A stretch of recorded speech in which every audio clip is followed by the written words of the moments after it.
అందుకే మా వాడు మాట్లాడాను మాట్లాడతారని నేను అన్నా.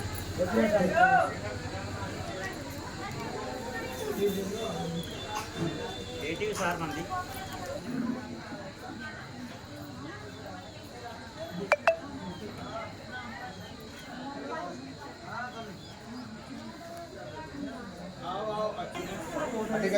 మాట్లాడతాడు. నేను ఇంగ్లీష్లో మాట్లాడలేదు.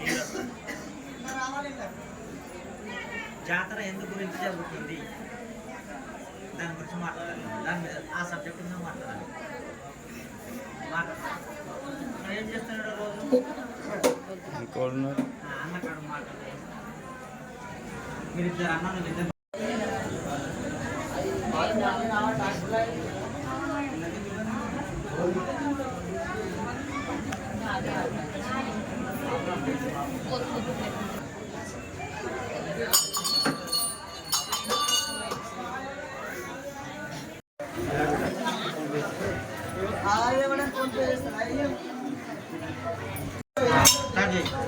బేతాళ స్వామికి జై. అల్లాదూర్ మండల్ గ్రామం అల్లాదూర్లో గల శ్రీ శ్రీ బేతాళ స్వామి స్వయం ఇక్కడ వెలిచిండు. ఉగాది అయిన 15 రోజులకి జాతర అవుతుంది. 5 రోజులు. ఫస్ట్ రోజు పోలేరమ్మ బోనాలు, నెక్స్ట్ పోచమ్మకు, తర్వాత దుర్గమ్మకు, బేతాళ స్వామికి తెల్లారి బండ్లు, మళ్ళీ 5 రోజుల నాటికి పాశిబండ్ల నాటికి సమాప్తం అవుతుంది జాతర. ఎక్కడెక్కడి నుంచో వస్తారు. గౌరవనీయులైన ఈరాని రెడ్డి గారి ఆధ్వర్యంలో దేవుడు వెలిసిండు. కమిటీ ఉంది, వాటర్ ఉంది, సకల సౌకర్యాలు బాగున్నాయి. షెడ్లు ఉన్నాయి, వాటర్ ఉంది. ఇక్కడిక్కడ బీదరు, అక్కడ ఉమ్మాబాద్, కర్ణాటక ఇక్కడ సౌకర్యాల గురించి చెప్పరా.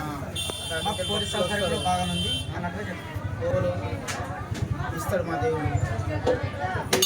ఉగాది అయిన 15 రోజులకు బోనాలతో స్టార్ట్ అయ్యి పాశిబండ్ల నాటికి చూస్తారు. ఇంకా వచ్చే భక్తులు వస్తారు. అది జాతర పొద్దున ఉదయం 8 గంటల నుండి సాయంత్రం 4 గంటల వరకు తిరుగుతాయి పాశిబండ్లు.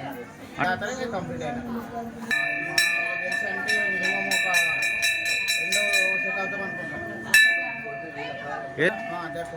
ఒక చిన్నగా ఉండే ఎంత సంవత్సరం జరుగుతుంది. అంటే పిల్లలు కానలకు పిల్లలు అట్లా తొట్టెలు కడతారు. పిల్లలు అయితే వాడు బియ్యం పోస్తారు, స్వామివారికి బట్టలు తీసుకొస్తారు, నైవేద్యం నూనె పుల్లలు ఇవన్నీ సమర్పిస్తారు. వాళ్ళకి ఏది కలిగిందే